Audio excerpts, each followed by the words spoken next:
classes, we had learned about the be forms, how the be forms are used in a sentence, in what type of sentences the be forms are used.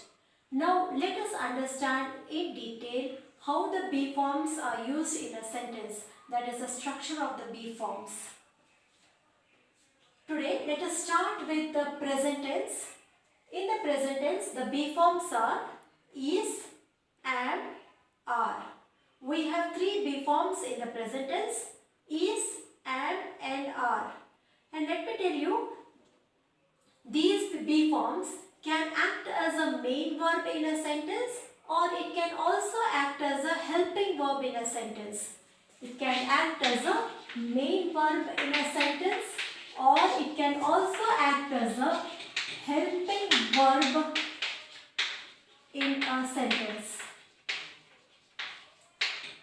How the be forms act as a main verb in the sentence, I had explained in detail in the part 2 video. You can refer to it for more details.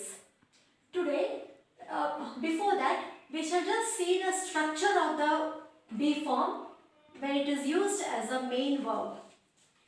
Subject plus is, am, are plus.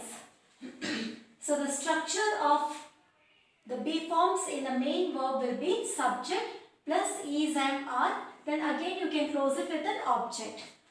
The subject of the sentence can either be a noun or it can also be a pronoun. Suppose I take the subject she. She will take the be form is because she is there in the singular. She is a teacher. She is a teacher. So in this sentence, the be form is acting as a main verb. Let's see one more sentence where the be form is acting as a main verb in a sentence. Children are in the ground. Here, are again is acting as a main verb in the sentence. There are no other verbs in the sentence. So here are is acting as a main verb and here is acting as a main verb. The be form will act as a main verb in a sentence when we are going to talk about age, which I already discussed in the last video. Age, profession, when it shows the identity of a person, happenings or location. In such cases, the is, am, are be forms will act as a main verb in a sentence. The be forms is, am, are will also act as a helping verb in a sentence. It can also act as a helping verb.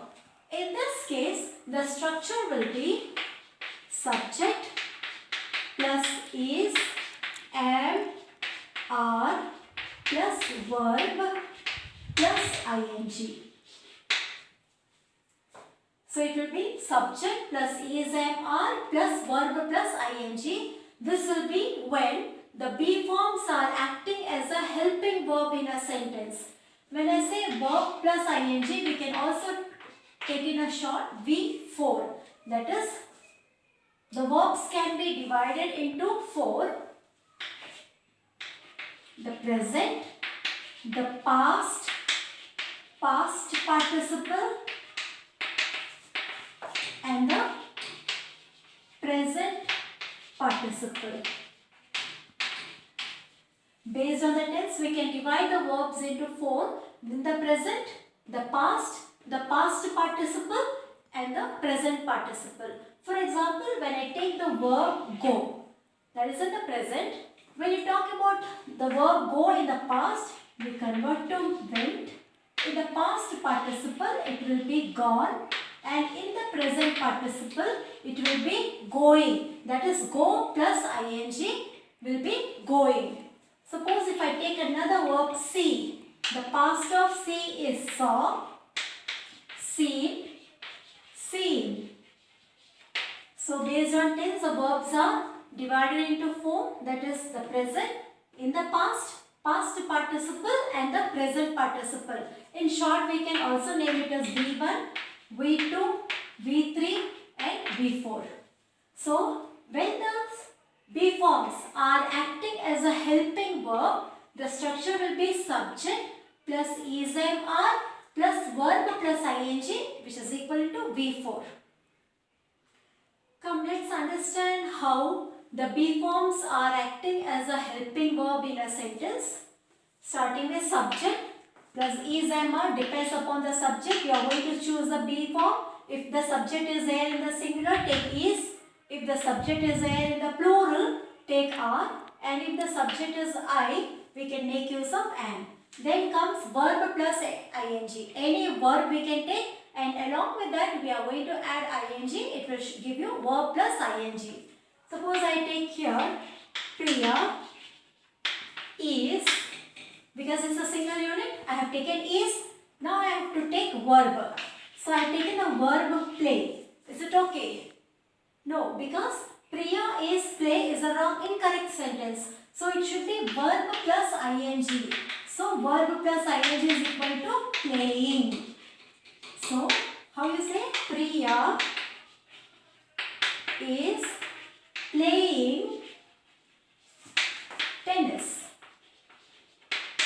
Priya is playing tennis. So Priya is the subject of the sentence. Is acting as a helping verb. And play here is acting as a main verb. Play here is acting as a main verb. Can we see one more sentence? Elephant is eating sugarcane. Elephant is eating sugarcane. Elephant is the subject of the sentence. As already mentioned, the subject of the sentence will be either be a noun or it can be a pronoun. Then after that, because the subject is singular, I have made use of is. Then I have taken the main verb eat. And with the main verb eat, because there is a be form over here, which is acting as a helping verb. So along with the verb, that is a main verb eat, I am taking ing. So elephant is eating sugarcane.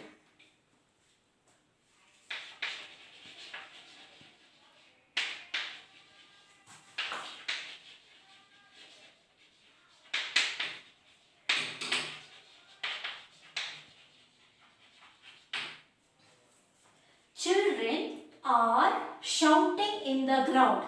Again here, the be form is acting as a helping verb. And how do we know that? Because here we have are and here we have our main verb shout. Here we have our main verb shout. And with the shout I have added ing, which is shouting. So children are shouting in the ground.